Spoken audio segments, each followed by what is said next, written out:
তোমরা দায়িত্বের লোভী, তোমরা তো দায়িত্ব পেতে চাও, তোমরা তো দায়িত্ব চেয়ে নাও। মনে রেখো, দায়িত্ব পালন করা অত সহজ নয়।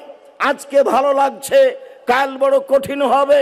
বাচ্চাকে দুধ খাওয়াতে ভালো লাগে, ছোট বাচ্চা যদি মায়ের দুধ পান না করে, স্তনে দুধ বেশি হয়ে যায়, মা কষ্ট পায়, তখন বাচ্চাকে দুধ খাওয়াতে ভালোবাসে।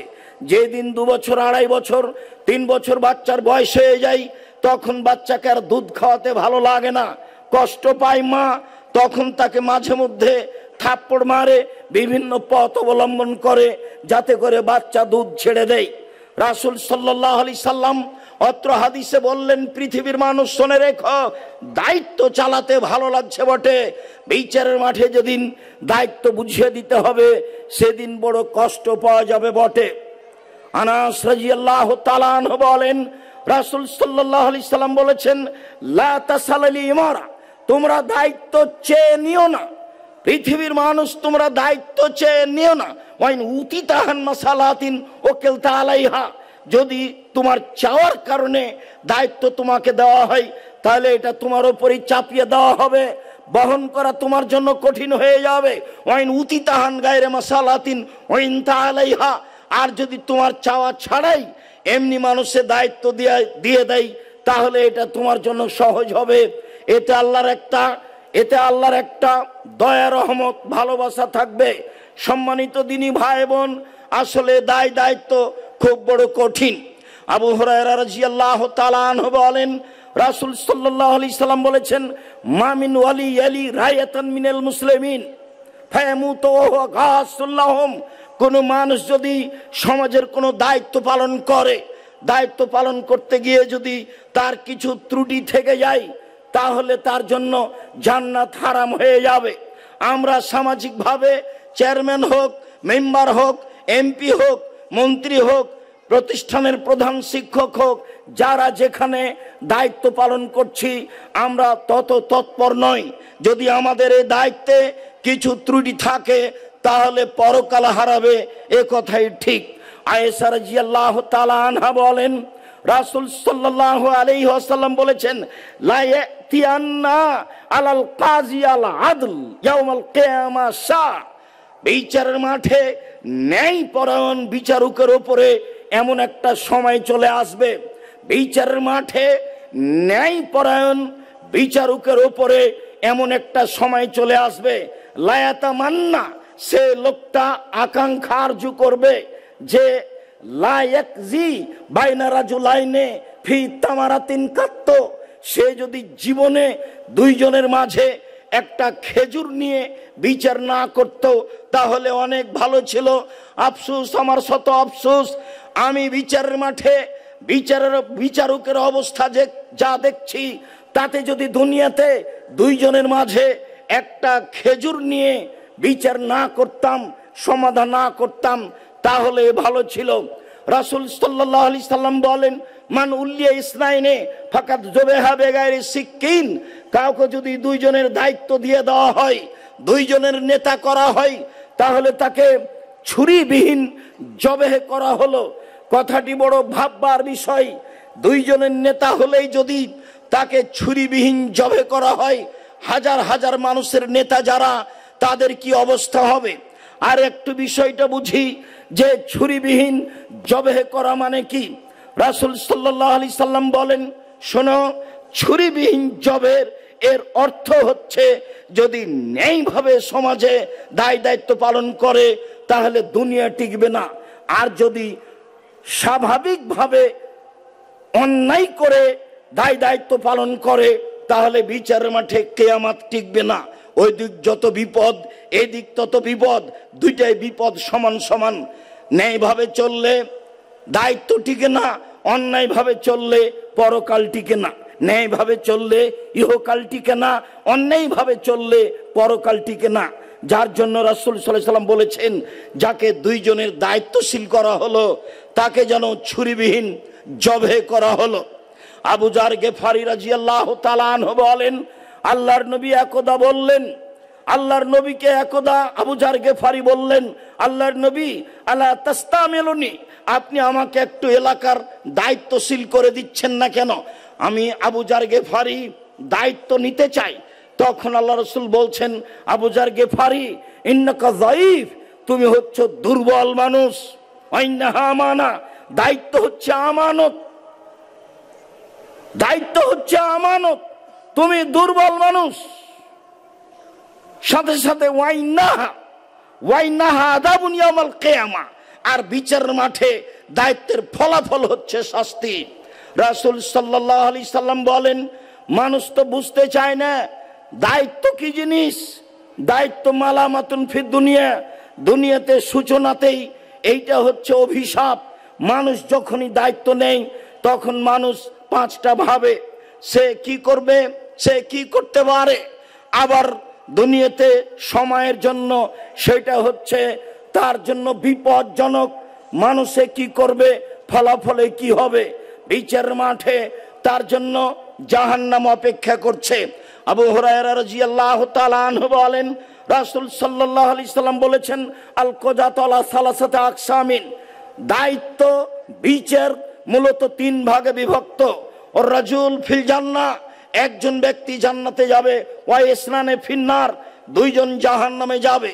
বিচারের পথ পন্থায় তিন শ্রেণীর মানুষ রয়েছে, একজন জান্নাতে যাবে, দুইজন জাহান্নামে যাবে।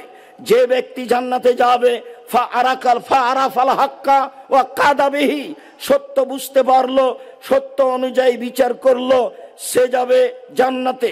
ওয়া রাজুলুন আরাফাল হাক্কা ওয়া জারা ফিল হুকমে, সে সত্য বুঝতে পারলো কিন্তু ফলাফলে পাশ কেটে গেল। ফলাফলে যখন পাশ কেটে গেল, ফালাহুন নার, তার জন্য জাহান্নাম। রাসূল সাল্লাল্লাহু আলাইহি সাল্লাম বললেন, ওমান কাজা আলা জাহালিন নাসে, যে ব্যক্তি না বুঝেই সমাজের দায়িত্ব পালন করলো তারাও জাহান্নামে যাবে। সম্মানিত দিনী ভাই বোন, যারা দায়িত্ব নিয়ে ন্যায়ভাবে, ন্যায় সঙ্গতভাবে দায়িত্ব পালন করলো তাহলে সে তো জান্নাতে যাবে। আর যদি দায়িত্ব ন্যায়ভাবে পালন করতে গিয়ে সত্য বুঝে যদি একটু এদিক সেদিক করে তাহলে জাহান্নামে যাবে। আবার দায়িত্ব পালন যদি না বুঝেই করে তাহলে সে জাহান্নামে যাবে। এই কথা মুহাম্মদ সাল্লাল্লাহু আলাইহি সাল্লাম বলেন। আবু হুরায়রা রাদিয়াল্লাহু তাআলা আনহু বলেন, রাসূল সাল্লাল্লাহু আলাইহি সাল্লাম বলেছেন, সাবাতুন ইদিল্লুহুমুল্লাহু তাআলা ফি দিল্লিহি ইয়াওমা লা যিল্লা ইল্লা দিল্লুহু, বিচারের মাঠে সাত শ্রেণীর মানুষ বিশেষ ছায়াতলে থাকবে, যেদিন আল্লাহর ছায়া ছাড়া আর কোনো ছায়া থাকবে না। তার এক শ্রেণীর মানুষ হচ্ছে ইমামুন আদিল, ন্যায়পরায়ণ বিচারক, ন্যায়পরায়ণ দায়িত্বশীল। আমরা আব্দুল্লাহর বক্তব্যে মাঝে মধ্যে ন্যায়পরায়ণতা এবং সত্যবাদিতা সম্পর্কে জেনে থাকি, তখনই বুঝতে পারি যে একজন দায়িত্বশীল যদি সমাজের নেতা হয় তাহলে তাকে কত ন্যায়পরায়ণ হতে হবে, কত সত্যবাদী হতে হবে। আবু হুরায়রা রাদিয়াল্লাহু তাআলা আনহু বলেন, রাসূল সাল্লাল্লাহু আলাইহি সাল্লাম বলেছেন, ইন্নাল মুকসিতিনা ইয়াকুনু আলা মানাবিরে ইনদাল্লাহি মিন নূরিন মিন ইয়ামিনির রহমানে, যারা ন্যায়পরায়ণ দায়িত্বশীল তারা আল্লাহ তাআলার ডান দিকে নূরের মিম্বারের উপরে অবস্থান করবেন। যারা ন্যায়পরায়ণ দায়িত্বশীল, সত্যবাদী দায়িত্বশীল, তারা বিচারের মাঠে রহমানের নিকটে ডান দিকে অবস্থান করবেন। রাসূল সাল্লাল্লাহু আলাইহি সাল্লাম বলেন, এই জন্য যে সে ন্যায়ভাবে দায়িত্ব পালন করেছে।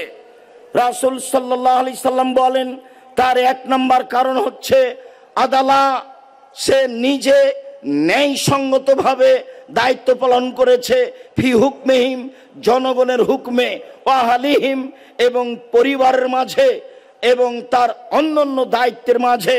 সম্মানিত দিনী ভাই বোন, আবু হুরায়রা রাদিয়াল্লাহু তাআলা আনহু বলেন, রাসূল সাল্লাল্লাহু আলাইহি সাল্লাম বলেছেন, ওয়াইলুল লিল উমরায়ে ওয়াইলুল লিল রুফায়ে, যারা সমাজের দায়িত্বশীল নেতা তাদের জন্য ধ্বংস, যারা সমাজের দায়িত্বশীল তাদের জন্য ধ্বংস। ওয়ালিল উমনায়ে, যারা আমানত রাখে, 10-এর পয়সা পাশে রাখে, তাদের জন্য ধ্বংস। সম্মানিত দিনী ভাই বোন, অত্র 3 শ্রেণীর ধ্বংসের কথা বলার পরে রাসূল সাল্লাল্লাহু আলাইহি সাল্লাম বললেন, ওয়াইন্না দাওয়াইবাহু মুআল্লাকাতুন বিসসুরায়া, যারা দায়িত্ব পালন করে বিচারের মাঠে তাদের সামনের চুলের সাথে রশি বেঁধে সে ধ্রুব তারার সাথে ঝুলিয়ে দেওয়া হবে। ওয়াইদুল্লাহ বাইনা সামায় ওয়াল আরজে, আকাশ জমির মাঝে ঝুলন্ত অবস্থায় থাকবে। এটাও তার জন্য ভালো।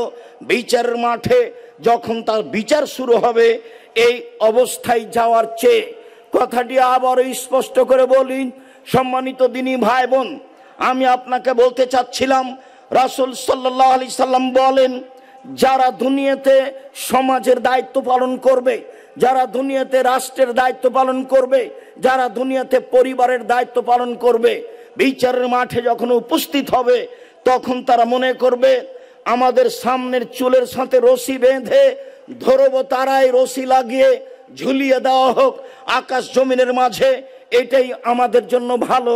আজকে দায়িত্ব বিচারের মাঠে বুঝিয়ে দেওয়ার চেয়ে, বিচারের মাঠে দায়িত্ব বুঝিয়ে দেওয়া যত জটিল, যত কঠিন, যত জটিল, যত কঠিন, এর চেয়ে আমাদের সামনের দিকের চুলে রশি বেঁধে ধ্রুব তারার সাথে বেঁধে ঝুলিয়ে দেওয়া হবে, আকাশ জমিনের মাঝে ঝুলন্ত থাকবো, এটাই আমাদের জন্য ভালো। এই কথা মুহাম্মদ সাল্লাল্লাহু আলাইহি সাল্লাম বলেন। কি দিয়ে বুঝাই আপনাকে আমি?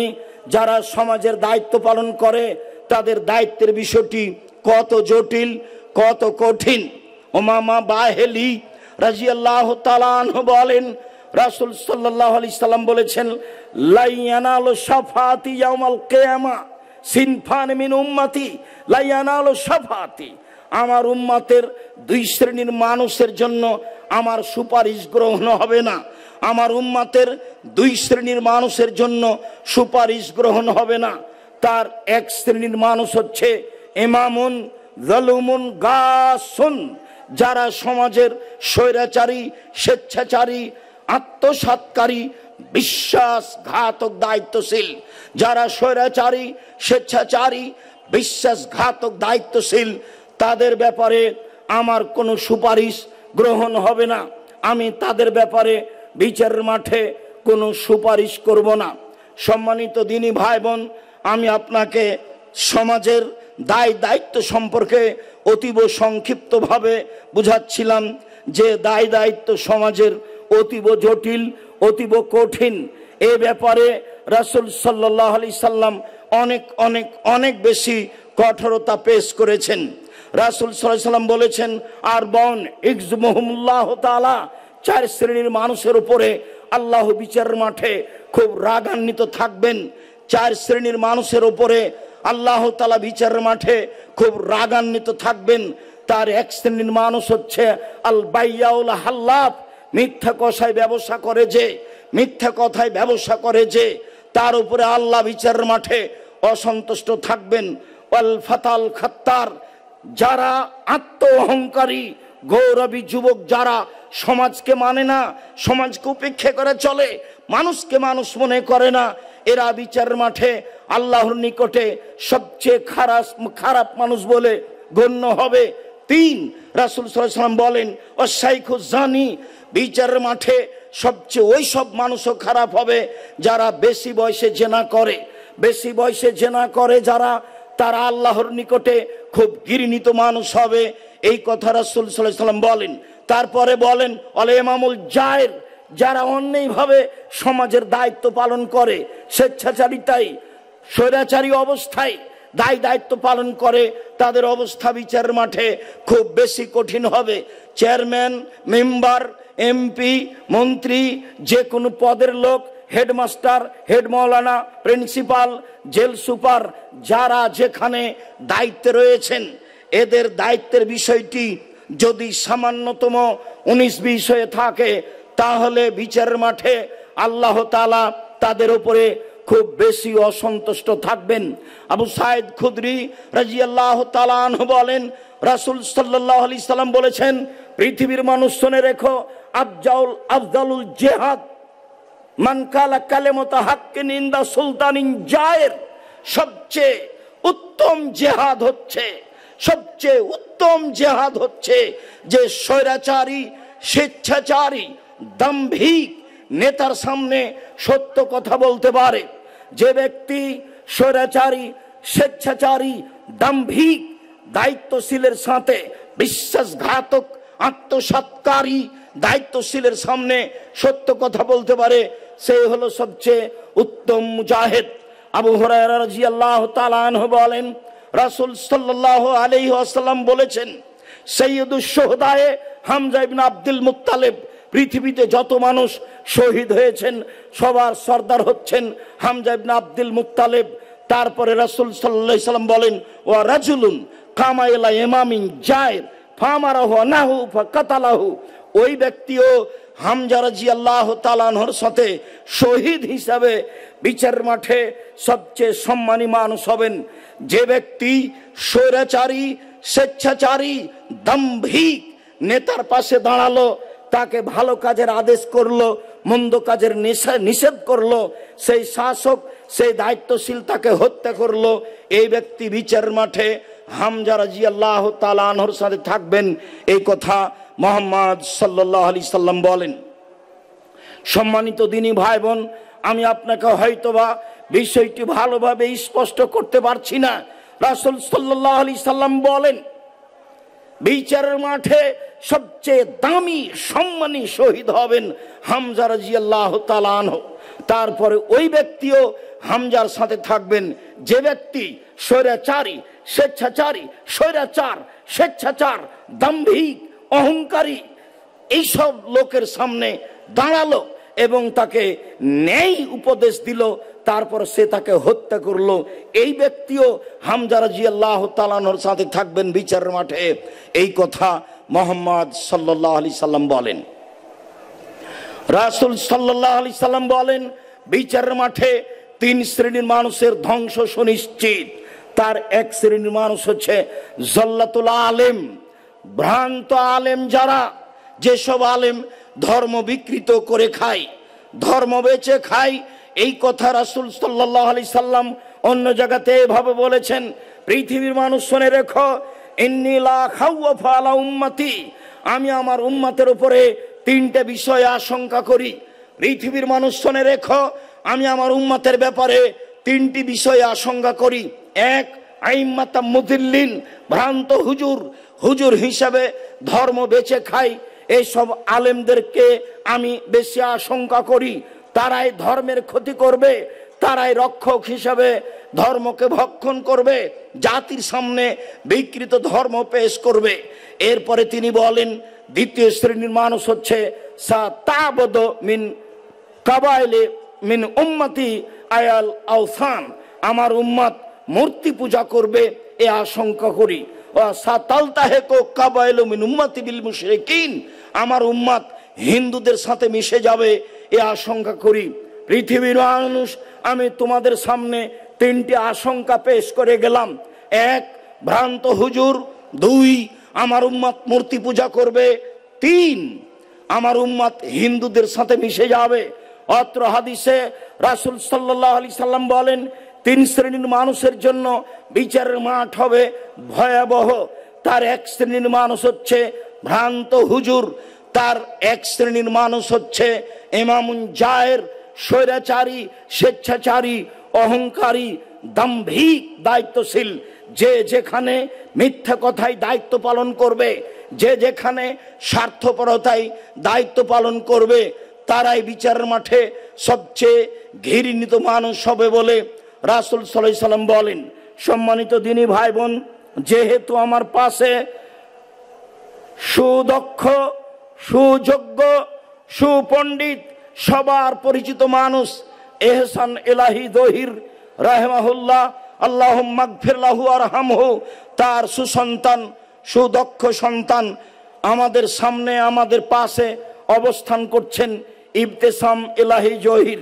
আমরা দুপুরের সময় জুমার খুতবার পরেই তার কণ্ঠের উঁচুতা, তার গতিবিধি আঁচ করেছি। আমাদের সামনে দেখে তিনি তখনই কিছু কথা বলতে চেয়েছিলেন এবং বলে গেছিলেন রাতে আপনাদের সাথে আমার আবারও সাক্ষাৎ হবে। মর্মে তিনি উপস্থিত হয়েছেন। আমরা তার উঁচু কণ্ঠে অতীব গুরুত্বপূর্ণ বক্তব্য শুনব ইনশাআল্লাহ। তিনি ভাই বোন, আমি আজকে জুমার খুতবায় কতগুলি কথা শেষে বলতে চেয়েছিলাম, তা বলা হয়নি। এখন দু একটু কথা বলে রাখি এবং ছেলেদেরকে আমি প্রস্তুতি নেওয়ার জন্য বলি। মনে রাখা ভালো হবে, আপনার মনে রাখা ভালো হবে, পৃথিবীর মানুষ, দেশবাসী, পৃথিবীর বাঙালি মনে রাখবেন, আমি আব্দুর রাজ্জাক বিন ইউসুফ জাতির সামনে ওয়াদা করে আসছি দীর্ঘদিন থেকে। আমার মনে বড় সাধ, আমি এই দেশের মাটিতে উন্নত মানের প্রতিষ্ঠান গড়বই গড়ব ইনশাআল্লাহ, যেখানে ছেলে মেয়ে বাংলা, ইংরেজি, আরবি উন্নত মানের শিক্ষা অর্জন করে জাতির অন্যায়ের বিরুদ্ধে লড়বে মুখে কলমে মিডিয়ায়। সেই সুবাদেই প্রতিষ্ঠান গড়ে জীবন বাজি রেখে চেষ্টা চালিয়ে যাচ্ছি। শিরক মুক্ত প্রতিষ্ঠান জামিয়া সালাফিয়া, বিদআত মুক্ত প্রতিষ্ঠান জামিয়া সালাফিয়া, দল মুক্ত প্রতিষ্ঠান জামিয়া সালাফিয়া, সংগঠন মুক্ত প্রতিষ্ঠান জামিয়া সালাফিয়া, হিংসা মুক্ত প্রতিষ্ঠান জামিয়া সালাফিয়া। দেশের সর্ববৃহৎ আয়তনে, শিক্ষক সংখ্যায়, ছাত্র সংখ্যায়, সব দিক দিয়ে আলহামদুলিল্লাহ বড় প্রতিষ্ঠান জামিয়া সালাফিয়া। জামিয়া সালাফিয়া বৈদেশিক কোনো সরকারি সহযোগিতায় চলে না। জামিয়া সালাফিয়া কোনো সংস্থা দিয়ে চলে না। জামিয়া সালাফিয়া কোনো সরকারি অনুদানে চলে না। জামিয়া সালাফিয়া কোনো বিত্তশালী দিয়ে চলে না। জামিয়া সালাফিয়া আমরাই 5 টাকা, 10 টাকা, 5,000, 50,000, 2 লাখ, 1 লাখ এইভাবে টাকা দিয়ে জামিয়া সালাফিয়া সহযোগিতা করে আসি। আলহামদুলিল্লাহ এখন জামিয়া সালাফিয়া প্রায় 40 লাখের মতো বেতন আছে। 519 জন এতিম আছে, তাদের থাকা খাওয়া চলাফেরা সহজভাবে হচ্ছে বলে আমরা জানি, অবগত। জামিয়া সালাফিয়ার শিক্ষককে রসিদ বহি নিয়ে মাঠে যেতে হবে না, তারা সব সময় প্রতিষ্ঠানে অবস্থান করবেন, ছাত্রদের শিক্ষা দিবেন, পরিবার নিয়ে আবাসিক স্থানে থাকবেন, যা আপনারা দেখতে পাচ্ছেন। শুধু তাই নয়, জামিয়া সালাফিয়া বাংলাদেশের বড় বড় জেলায় প্রতিষ্ঠাতা করতে চাই, চলমান প্রতিষ্ঠা করতে চাই। চলমান প্রতিষ্ঠান দিনাজপুরে, চলমান প্রতিষ্ঠান এখানে, চলমান প্রতিষ্ঠান রাজশাহীতে, চলমান প্রতিষ্ঠান আপনার বরিশালে, জমি আছে চট্টগ্রামে, জমি আছে ফেনীতে, জমি আছে কুমিল্লায়, জমি আছে বরিশালে, জমি আছে কুষ্টিয়ায়, জমি আছে ঝিনাইদহে, জমি আছে বগুড়ায়, জমি আছে ময়মনসিংহে। এসব দেশের বিভিন্ন প্রান্তে জামিয়া সালাফের জমি রয়েছে। সময়ের গতিতে প্রতিষ্ঠান গড়বে ইনশাআল্লাহ। সম্মানিত দিনী ভাই বোন, আপনারা শুনে আরো খুশি হবেন। আমরা মানুষের আকীদা সংশোধন করো তো, মানুষকে সুন্দরভাবে কোরআন শিক্ষা দিতে চাই। মর্মে একবারে টেকনাফ থেকে তেঁতুলিয়া পর্যন্ত মক্তব প্রতিষ্ঠান করতে চাই, মক্তব চালু করতে চাই, যেখানে থাকবে শিক্ষা কার্যক্রম, কোরআন শিক্ষা, যেখানে থাকবে আকীদা শিক্ষা। এইটাকে সামনে রেখে আমরা সারা দেশ জুড়ে যারা ইমাম প্রশিক্ষণ নিতে চাই তাদের জন্য, সাথে সাথে যারা দিন ধর্ম অল্প সময়ে জানতে চাই তাদের জন্য ব্যবস্থা করেছি। প্রশিক্ষক রয়েছেন জামিয়া সালাফিয়া রাজশাহীতে। যাবেন ফ্রি, আসবেন ফ্রি, খাবেন ফ্রি, থাকবেন ফ্রি, আপনার বই পুস্তক ফ্রি। এখন উপস্থিত প্রায় 550 জন প্রশিক্ষণ নিয়েছেন, যাদের অনেকেই আপনাদের মাঝে অবস্থান করছেন। সম্মানিত দিনী ভাই বোন, আমরা এইভাবে জাতির সংশোধনের দাবি জানিয়েছি, চেষ্টা চালিয়ে যাচ্ছি। সাথে সাথে ব্যতিক্রম পত্রিকা, জামিয়া সালাফিয়ার মুখপাত্র পত্রিকা আল ইতেসাম, যাতে 50টা প্রশ্নের উত্তর রয়েছে, দেশ বিদেশের বড় বড় বিদ্বান নিয়ে 12 জন মুফতি দিয়ে ফতোয়া বের করে এই পত্রিকা বের করা হয়। বাংলাদেশে দেশের বাংলা ভাষায় ব্যতিক্রম পত্রিকা আল ইতেসাম পত্রিকা, যেটা জামিয়া সালাফের মুখপাত্র হিসাবে ব্যবহার হয়। ত্রৈমাসিক পত্রিকা রয়েছে কিশলয়, আরবি ভাষায় পত্রিকা রয়েছে মাজাল্লাহ, ছেলেদের তো লেখা রয়েছে, যা বের হয়ে শতবার দেখছেন, গ্যালারি হিসাবে ছেলেরা যা কিছু করে রেখেছে দেখলেই ভালো লাগবে। সাথে সাথে গতকাল ছেলেরা যেভাবে বিভিন্ন বিষয়ে কথা বলেছিল অনেক খুশি হয়েছিলাম। আজকে মেয়েরা যেভাবে পেশ করেছে তাতে তো মনে হচ্ছে মেয়েগুলি সব আগুন বরাবর।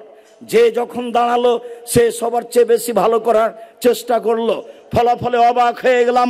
সম্মানিত দিনী ভাই বোন, সব কিছু মিলে যেটা আমি আপনাদের কাছে জোরালো রেখেছি, সম্মানিত দিনী ভাই বোন যারা আমার সাথে আছেন, যারা অনলাইনে পৃথিবীর বিভিন্ন প্রান্ত থেকে বক্তব্য অবগত হচ্ছেন, যারা সময়ের গতিতে অবগত হবেন, আমি সকল দিনী ভাই বোনকে জামিয়া সালাফের প্রতি আন্তরিক ভালোবাসার দাবি রাখি।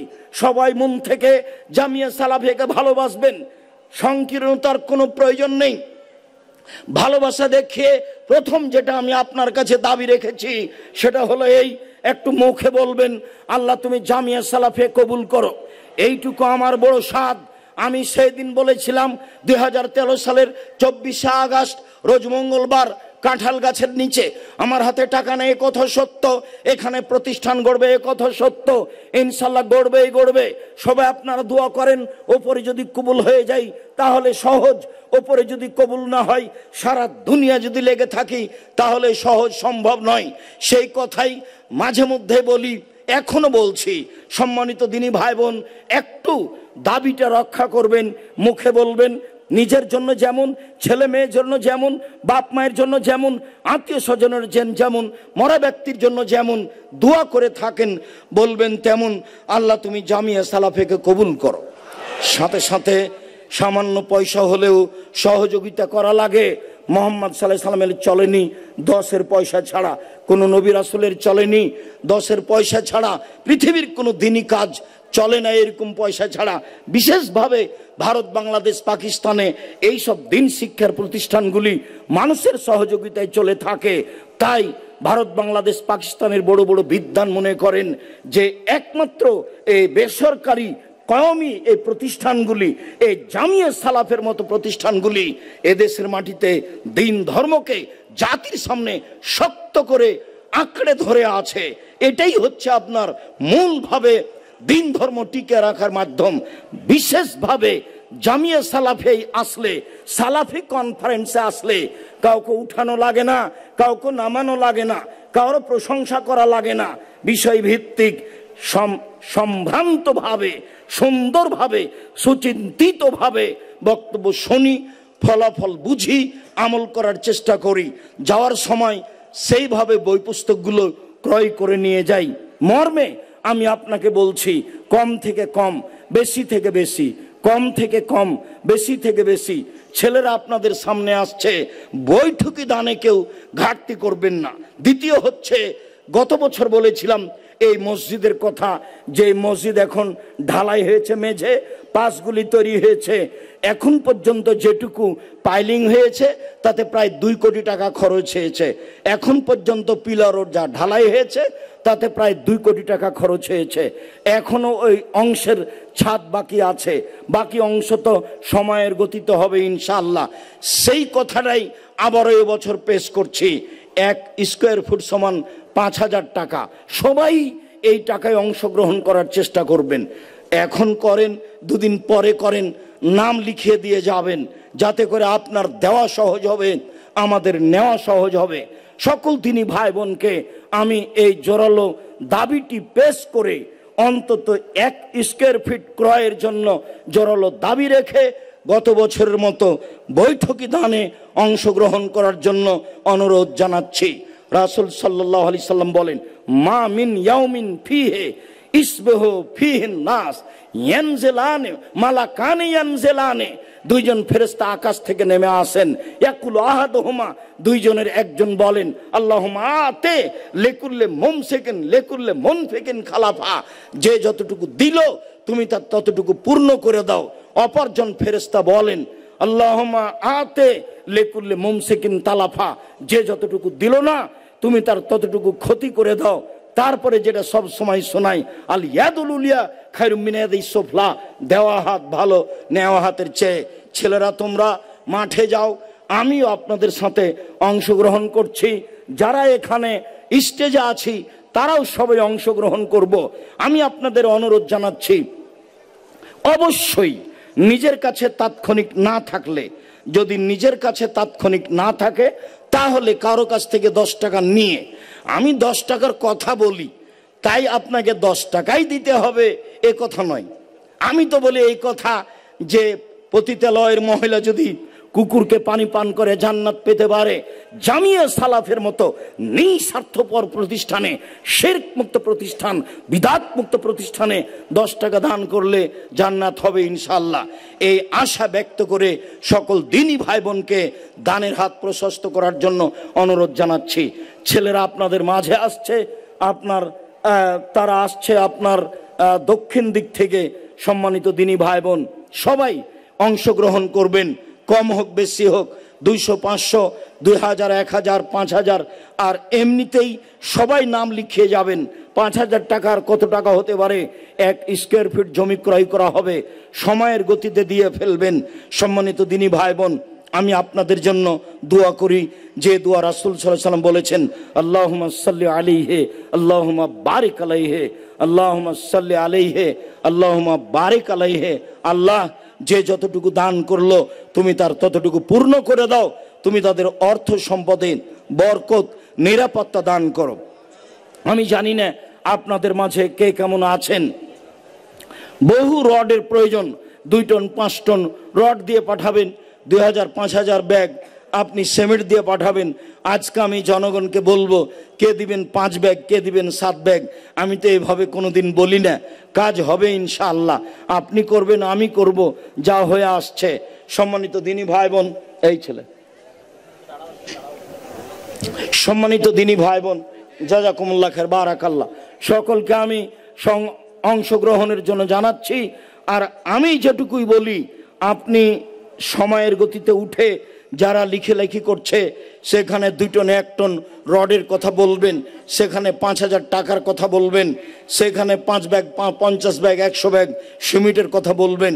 বিশাল মসজিদ, আমরা উত্তর থেকে দক্ষিণ প্রায় 300 ফুট অনুমান করছি, পূর্ব থেকে পশ্চিম প্রায় 200 ফুট অনুমান করছি, যার একতলায় 7 থেকে 10,000 মানুষ সালাত আদায় করতে পারবে ইনশাআল্লাহ।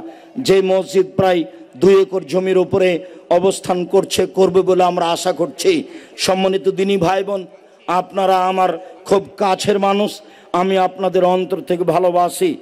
বাংলাদেশের বিভিন্ন জেলা থেকে এসেছেন, রংপুর, দিনাজপুর, লালমনিরহাট, নীলফামারী, কুড়িগ্রাম, পঞ্চগড়, ঠাকুরগাঁও, গাইবান্ধা, জয়পুরহাট, সাতক্ষীরা, যশোর, কুষ্টিয়া, ঝিনাইদহ, সিরাজগঞ্জ, এদিকে আপনার নোয়াখালী, আপনার শরীয়তপুর, মাদারীপুর, চট্টগ্রাম, আপনার বান্দরবন, খাগড়াছড়ি, এইদিকে বরিশাল, এদিকে কুমিল্লা, ওইদিকে আপনার ব্রাহ্মণবাড়িয়া, আপনারা এসেছেন, আপনার ওই সিলেট থেকে, বিভিন্ন জেলা থেকে আপনারা উপস্থিত হয়েছেন।